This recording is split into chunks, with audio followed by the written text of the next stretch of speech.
Assalamualaikum warahmatullahi wabarakatuh. Nama saya Muhammad Rafli Hidayatullah dari kelas 11 MIA 1, nomor urut 21. Hari ini saya akan menjelaskan tentang Khalifah Bani Umayyah Al-Walid bin Abdul Malik.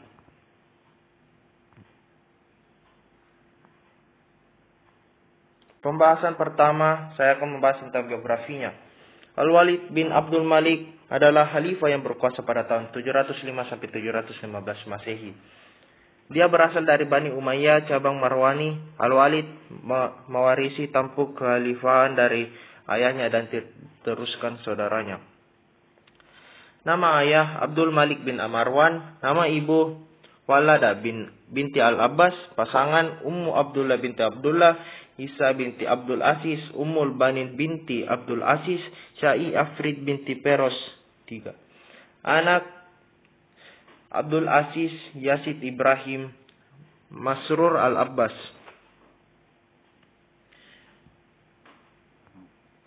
Pembahasan kedua yaitu awal kehidupannya.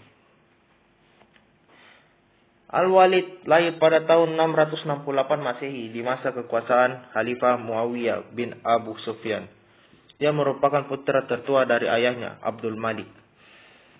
Kakeknya, Marwan bin Al-Hakam. Abdul Malik ditetapkan sebagai putra mahkota dan saudara Abdul Malik, Abdul Aziz, ditetapkan sebagai putra mahkota kedua.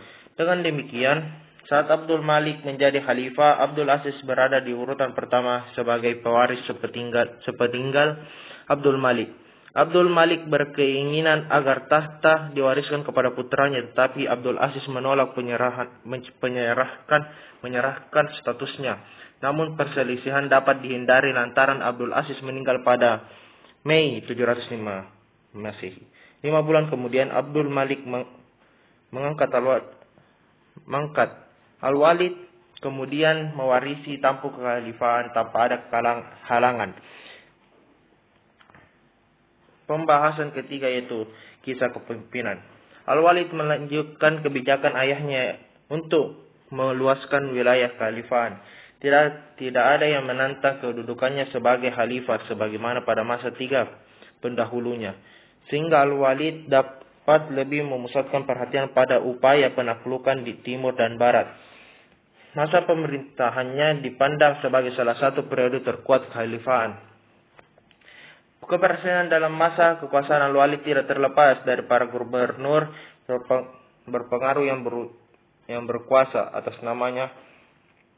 Sepupunya Umar bin Abdul Aziz ditunjuk sebagai gubernur di kawasan Hijaz dan dia berhasil meredakan ketegangan yang disebabkan luka politik antara penduduk setempat dengan pihak Umayyah. Al-Walid menaruh perhatian besar pada pengembangan militer. Dia membangun angkatan laut terkuat pada masa Umayyah dan menjadi kunci penting penakluk Iberia pada tahun 711 Masehi.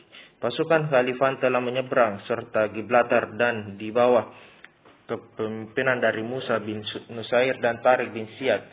Pasukan Umayyah yang terdiri dari bangsa Arab dan Berber mulai menaklukkan kawasan tersebut pada tahun 716 Masehi.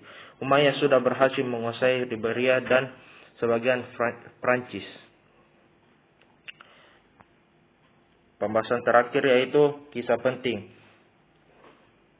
Al-Walid merupakan penggemar arsitektur dan memerintahkan berbagai pembangunan di masanya sekitar tahun 701 Masehi.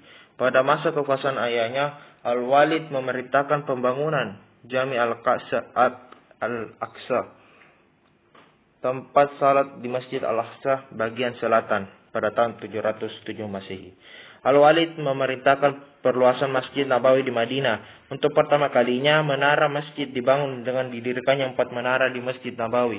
Al-Walid juga memerintahkan pembangunan jalan dan sumur-sumur di Hijaz. Sekian dari saya. Wassalamualaikum warahmatullahi wabarakatuh.